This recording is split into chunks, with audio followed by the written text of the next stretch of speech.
the beans, full bore.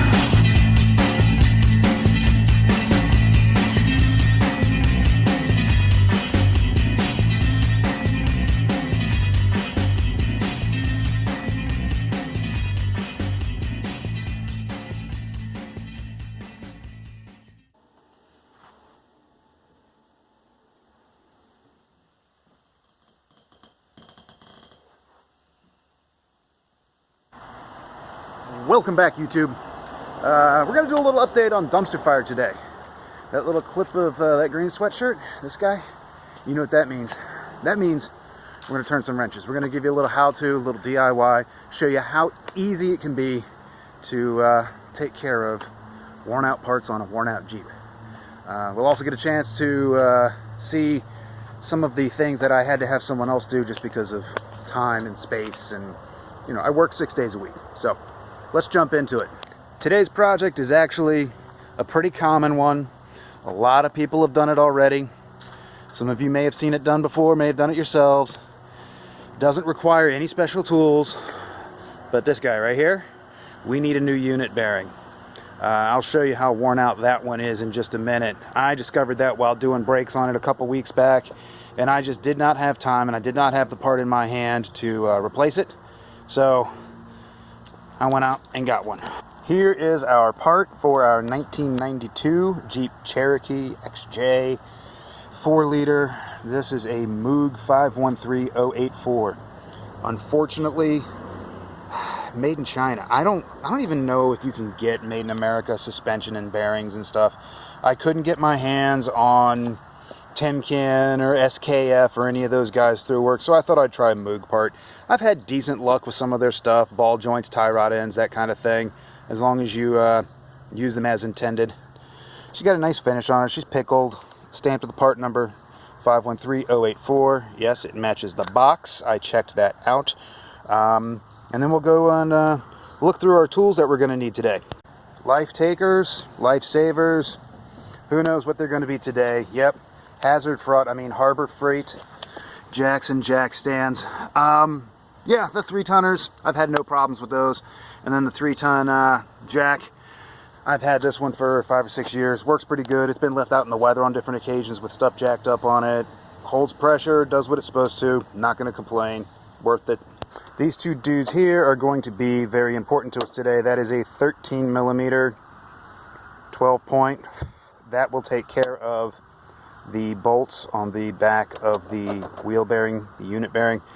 I wish I had this in 6-point, but this is what I've got to work with. This is a 36 millimeter 3/4 drive, big old impact rated socket. That's going to be what takes care of our axle nut in the center.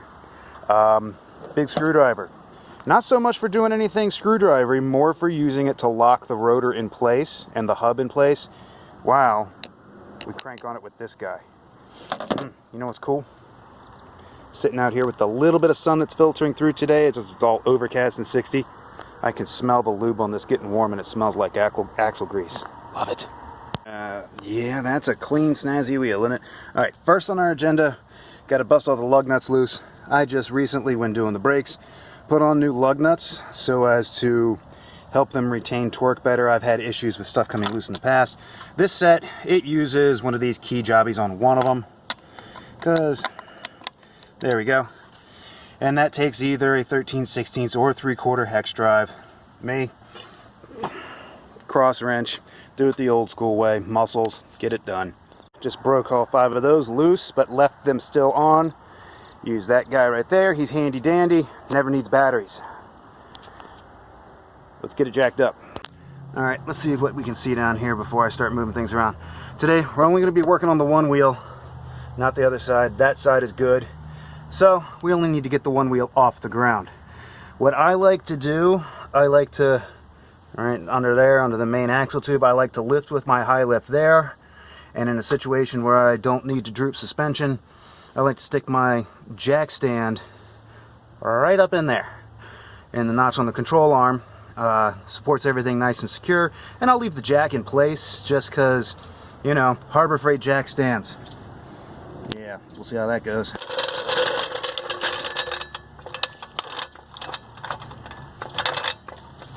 Jack, jack, jack, all day long. Jack, jack, jack. Not gonna do it wrong. Actually gets a little heavy one-handed. That's plenty of clearance. I'm gonna go ahead and stick the jack stand under there. Now, handy tip for the jack stands. Whichever side you're working from is the direction you want to have your release facing. It makes it much easier when you're done with what you're doing to be able to reach in there with a big long wrench and boop, just knock it right up and she drops. Yeah, reach in there, bam, done. See how that sits up in there all nice and neat? Just happens to be the right width. Let's ease her down. There we are. Daylight under the tire. Easy to work on. Now what I like to do, I like to just put tension on that jack. That way, if this guy tries to kill me, we'll live. We're going to go ahead and take the rest of the lug nuts off of this guy and get down to doing the dirty part. I think I can get it off one-handed. I used to be able to do that. I'm getting old though.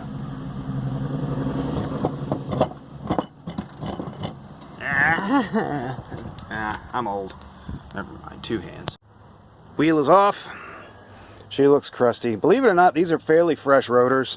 They're only about 3 years old. These went on to the Jeep when I bought it back in 2017. They've got about 30,000 miles on them.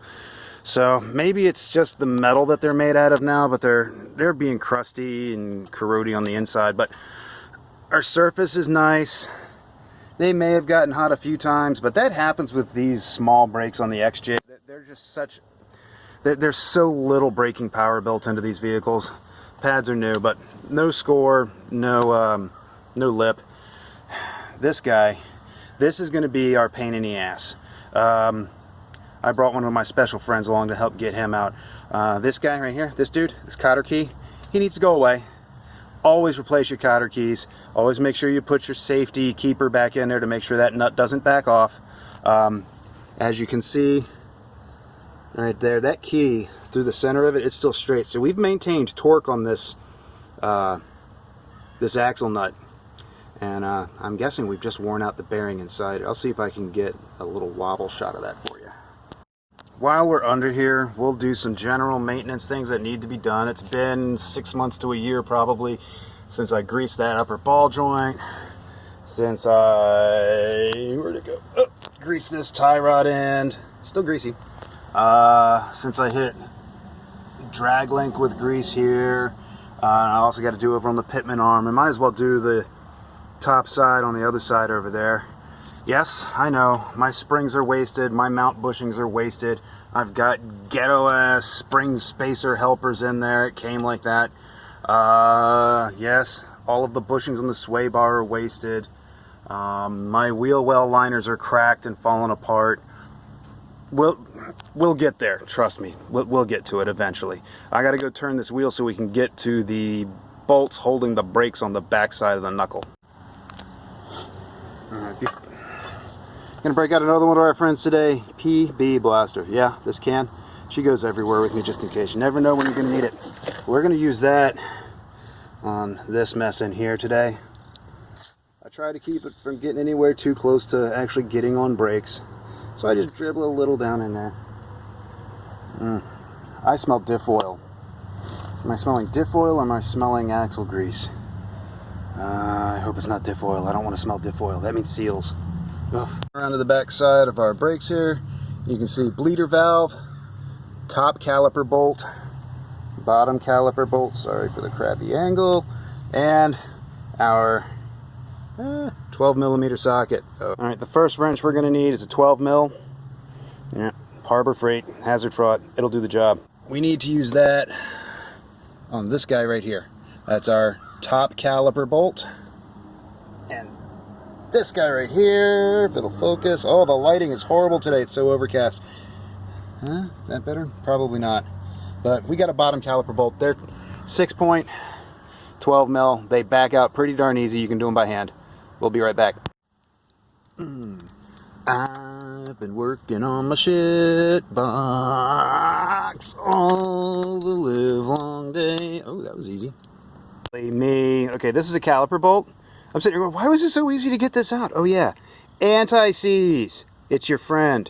Use it. See that dark spot on the threads down there? That's where I've got anti-seize in it. That's been in there for a good long time probably now. But it keeps stuff from freezing up. You can torque stuff down still like it needs to be, but it keeps stuff from freezing up. We're going to use a bunch of it today. We got both of those bolts out. You can see caliper moves around. On these vehicles, your rotor isn't actually fastened by anything other than the clamping force of the wheel, so we don't have to worry about anything around here. Mine still comes off real easy despite how craptacular it looks. That's because I use anti-seize on the face of that hub bearing before I put that on there.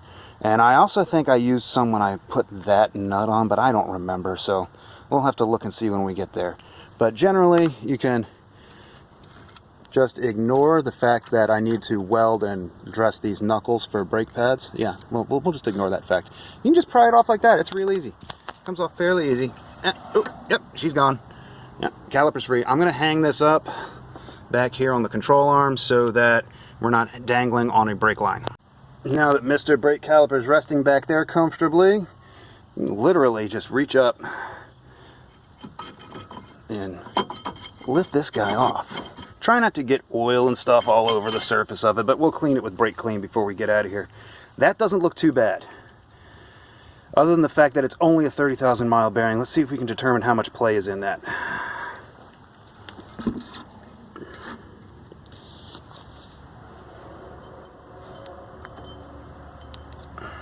I don't know, man. Let's see if we can make him wobble up and down.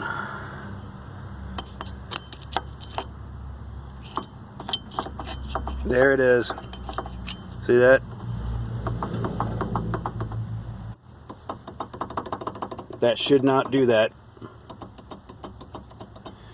Alright, that means that bearing is in fact donezo. So what I'm going to do is I'm going to slide that rotor back on, and we're going to see about breaking loose this thing. I can't believe I forgot to bring pliers. Idiot. Wait, never mind. It's a Cherokee. It's always got vice grips in it. Oh, hi Derek. The thing we're going to want to do is straighten this dude out. Pinchy pinchy, and then grab him from this end and yank him on out of there. Alright, let's send it. Clampy, Yankee, clampy and Yankee, clampy and Yankee. It's funny, I have a special relationship with cotter pins. It's a love-hate relationship. I love the things they do for me. They help keep me alive. But I hate getting him out of stuff sometimes. This one isn't bad. He's not bad. He's not bad. I'll come back when I'm done. That is a used and done-for cotter pin. Do not reuse him. Say it with me. Do not reuse cotter pins. I would rather stick like a finish nail in there than reuse a cotter pin. Because these guys, once they're bent and locked in place, they get what we call work hardened, and then they become brittle. And I've actually seen them, when they've been old and used a couple times, literally break into multiple pieces. And that means these kinds of things can come undone by themselves. Next, our locking retainer comes off. This one looks like crap, but it's still good. You can see the edges and the teeth that engage the cotter pin through the hole in the axle shaft. They're still good and sharp. He's just crusty and corroded looking, but he's not actually rusted through. You can get these off the help section. It's a common Dorman part at your local auto store, Pep Boys, things like that. Our next task is to lock this rotor down and break that huge 36mm nut loose.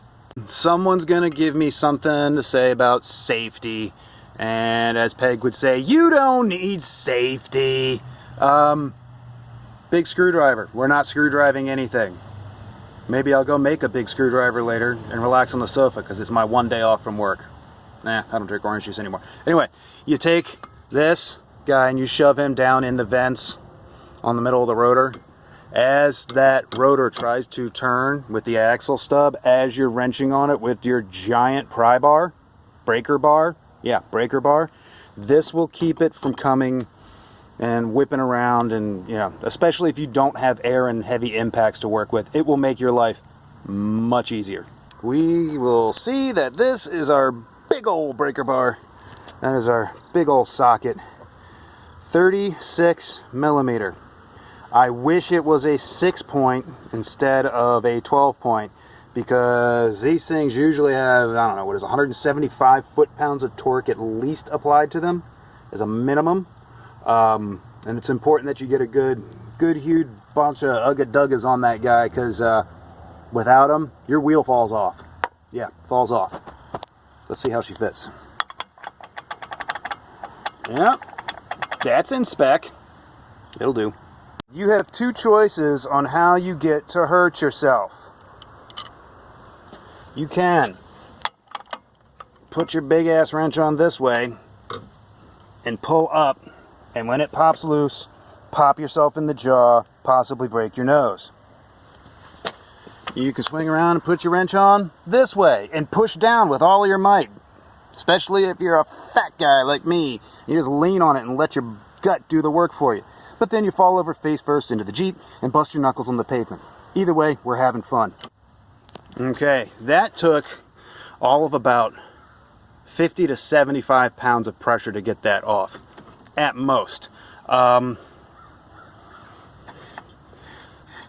That is a function of the worn out guts in the bearing. This guy, he was super torqued in place the way it was supposed to be back in the day when I first replaced it. Yeah, there's our washer that stays underneath there. So that loss of torque is a very good sign that the guts of the bearing are toast. We might throw it on the shelf to keep as a spare. I do that from time to time when I have to replace one of these. I just wish I could get ones that were similar to the quality of OEM these days. Now that we have our great big nut off the hub, I'm going to take out the safety stick. You don't need safety. And watch it roll away down the driveway. And I'm going to take off my one lug nut that I have, hoping to hold the rotor in place. And we'll lift him off and put him aside to be replaced later after we clean it with brake clean. Now that we've got all of that apart, I've left my washer in here for now, just because I don't want to lose him. We'll do a little inspection. As you can see, she is high mile. In some cases, you can grind material off and repair that, but other times you need to weld new material in after grinding. Yeah, that's a good one. That's where all that load, that rotational force moving forward as the rotor turns and the brakes slap up into that upper portion of the knuckle, that's what happens when you don't grease your brakes. Thanks 16 owners before me. Appreciate it. Now is a good time to bust out a little bit of our friend the PB Blaster. Yeah, that guy right there, he needs some. And then he needs some. This is a really weird angle. Those are our 13 millimeter 12-point bolts on the back of the knuckle. There's a third one on the front of the knuckle that we need to back out so as to get this assembly. See, they come through right here. So we're gonna zap them with some penetrating lube there, and the one that's on the other side over here to help those come out. Squirt, squirt, squirt, squirt, squirt. Just a squirt. Squirty, squirty, squirt, squirt, squirt, squirt. Squirty McSquirterson in the squirt tones.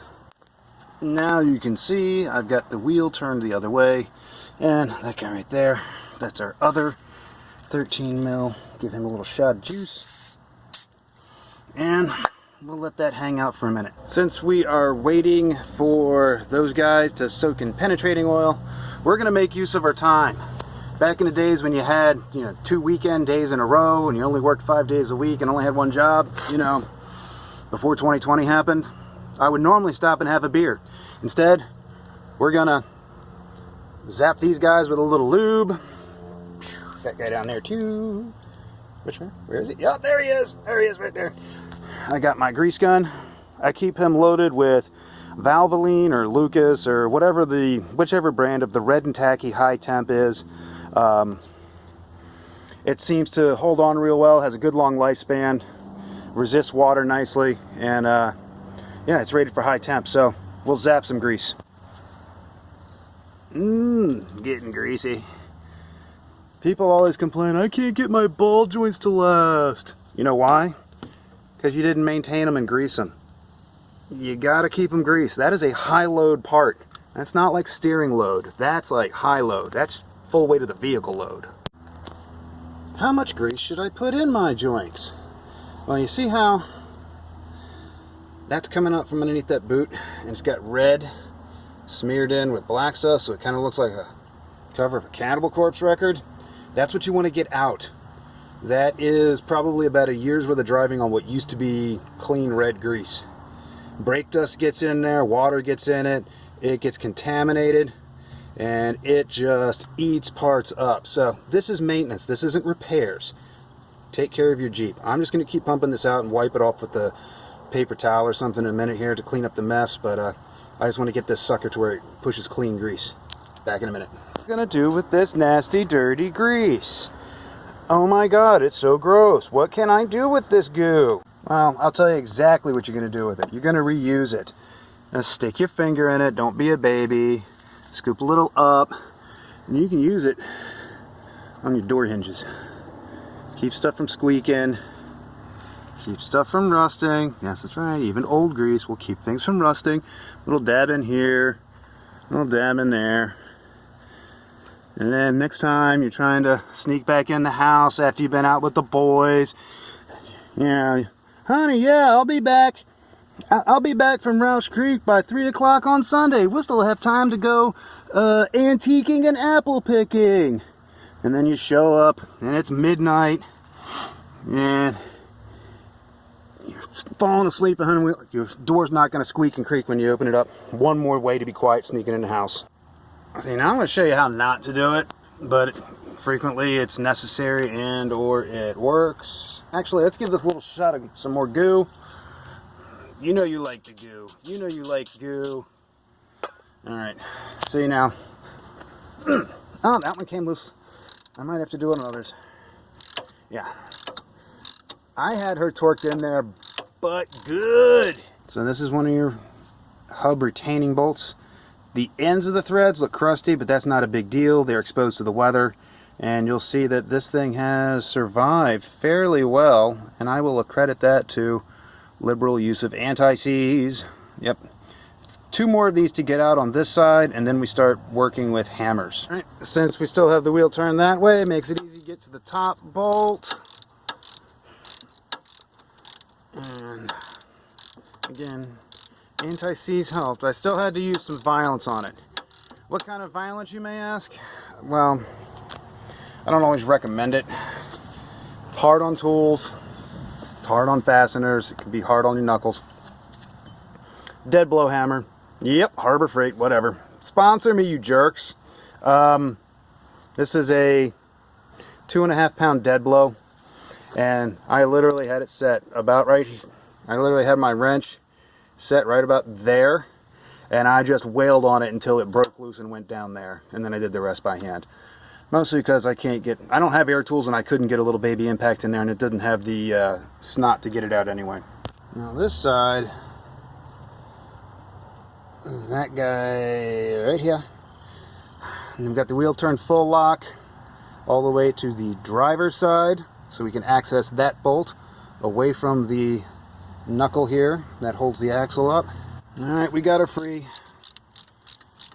I'm going to go ahead and back that out.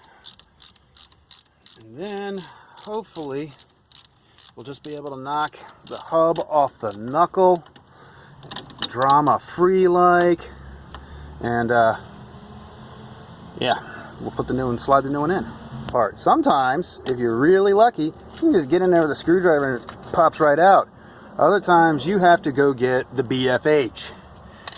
First, just because I have it here with me and I don't feel like going back down to the basement, we're going to go with the 2.5 pound dead blow and just see if she wails off.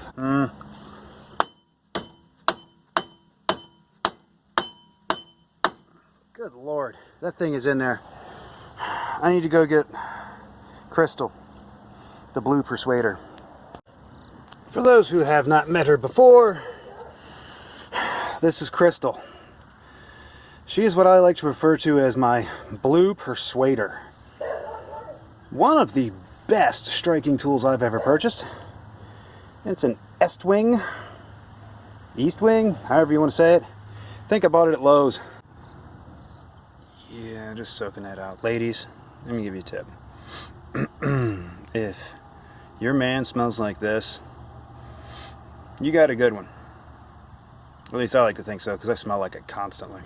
Alright, I got this to move a little bit in the assembly here, and the way this ends up working, you've got a stub that goes through here, hits your U-joint on the back of that on the hub, and then runs the axle shaft down the length of the axle into the differential. As long as I'm still engaged in there, I can provide this with some gentle taps from this end. Gentle taps. Guppy Gilmore, give it a tappy tap, tap tap. Just a little tap, tappy tap. Look at that, it's already moved. And this should be your result. These splines actually drive the center of that hub on your four-wheel drive system. I'm going to see if I can get something to clean up this edge a little bit in here, get rid of some of that gunk and crust and corrosion and stuff, and I'll give that a good coat of anti-seize, and I'll anti-seize these splines so that they don't get too stuck in there. They actually weren't too bad. Every time I use this stuff, it's kind of funny. I don't know why. I have this thing I hear in my head. If you remember Data on Sprockets, sort of turns into where I start hearing this goofy German techno. Anti-seize. Anti-seize. Anti-seize. Anti-seize. Anti-seize. Point where we want to get this dude onto that dude. Fortunately, I don't have to worry about ABS stuff. In later models, you may have ABS sensors built into your hubs, but a 92 does not, and I love it for that. We're going to go ahead and stab this guy in, get the bolt holes located and aligned, and then we are going to run some bolts in it, put some torque to them. Sometimes I will just leave this little guy open like this, and get a dab into the bolt like this. There you go. That's more than enough. And then I can't even see what I'm doing. Slide him home. And we'll make sure everything lines up, and then we'll start getting those in finger tight. Do not just ram these home with whatever impact tool you're using. Please, just don't do that.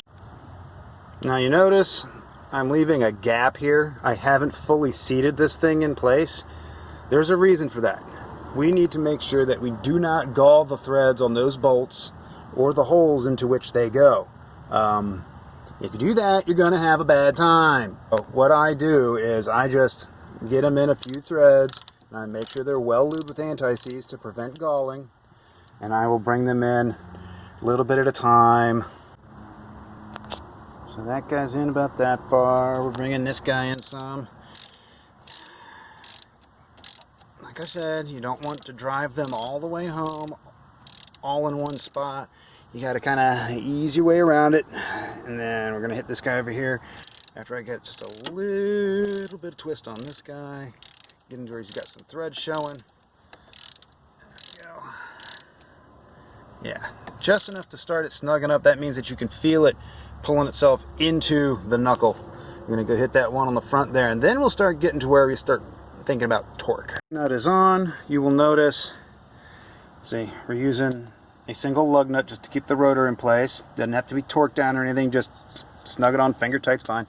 You'll notice that we have moved our giant screwdriver from one side of the brake support on the knuckle to the other. That way, this whole assembly, this guy, does not spin while we bust out the Untitled. It's that guy again. Not that guy. Those dudes. I weigh about 250. So if I get 2/3 of my body weight leaning on this bar, which is 24 inches long. Actually, if I do half of my body weight leaning on a 2-foot bar, that's 250 foot-pounds of torque being applied. So yeah, I just kind of give it a good snug and tug and make sure that, like I said, my elbow is calibrated. It is a Untitled torque wrench. And here we've got our lock ring. And sometimes you just give it a turn, give it a turn. Ah, there we go. See how that lines right up? Boom. Cotter pin drops in. Take a little pair of pliers, bend them around the edges, and he does not come loose. All right, kids, we're getting closer and closer and closer to being done. Tabs on the top line up on our knuckle. Tabs on the bottom are lined up on the knuckle. Tiny little bit of high temperature lube on those. This is the point where we grab our can of brake clean, because greasy fingerprints are not good for your brake. Give that a quick hose down. I already did the back side of it. I just wanted to show it being done because I love how brake clean works. It's just one of the greatest solvents known to man. She got a new hub bearing, unit bearing, wheel bearing, whatever you want to call it. I'm going to take a minute. I'm going to clean up all them tools and stuff because I don't want it to look like garbage around here. I'm going to put this phone, this guy right here, you guys, you're going to go sit on the charger. I'm down below 15%. I just got the low power warning. And then we're going to go out. We're going to take a ride after we look at my bald spot. Before we get out on our little road test, I want to give you a little update on a couple things. Dumpster Fire has a new radiator. New exhaust manifold. The other thing that gave up the ghost as far as keeping this thing cool were the freeze plugs back there behind the manifolds on the side of the block. 5 of them, 2-inch. I had no idea that they had all gone bad. I knew one of them was already bad when I bought it and had been replaced with a rubber plug job. Yeah, so she started shooting up to 230 degrees. Couldn't climb a hill without overheating. Running at speed on the highway was no good. Would always have air in it. So I ended up finding a little pinhole in the radiator at the top that would, blow coolant around. So that saved one wet spot under the hood. And then I thought that would take care of it when my buddy whose shop was dropping that radiator in the other day said, "Yeah, man, I think you got a cracked block." And I go, "Oh, it can't be a cracked block. I never got it that hot." And then he goes, "Oh, never mind, freeze plugs." So that's how that whole saga came down. Totally worth it. She's quiet now. I'm going to check the fluids. We're going to top them off if anything needs it. And then we're going to take a test drive and see how that new wheel bearing feels. All right, cold start. Yep, we're down at 100. I don't know why it shows 2 pounds of oil, but who knows how right that gauge is. Remember how it would tick and clatter until it got warm enough that it sealed up the cracks in the manifold? Not anymore. But we're going to go ahead and give this thing a rip. Since we had the brakes off, before you just let it go rolling away, give them a couple good, there we go, the pedal's back. Give them a couple squeezes because you've changed the relationship of those pads to that rotor. All right, we're cruising 40 miles an hour. Now, I don't know if it was the actual source this time around, but I did have a little bit of the death wobble happening. You can never say a little bit of death wobble. Either you have death wobble or you do not. So you do a little weaving. Yeah, she actually feels a little tighter, steers a little better, a little less delay in there, and I'll report back. Whatever you do, really, whatever you do, guys, do not move to where I live. It's horrible. It's ugly. Oh my goodness. I really do feel lucky to be a little bit where I do. Found it by accident. Discovered this part of the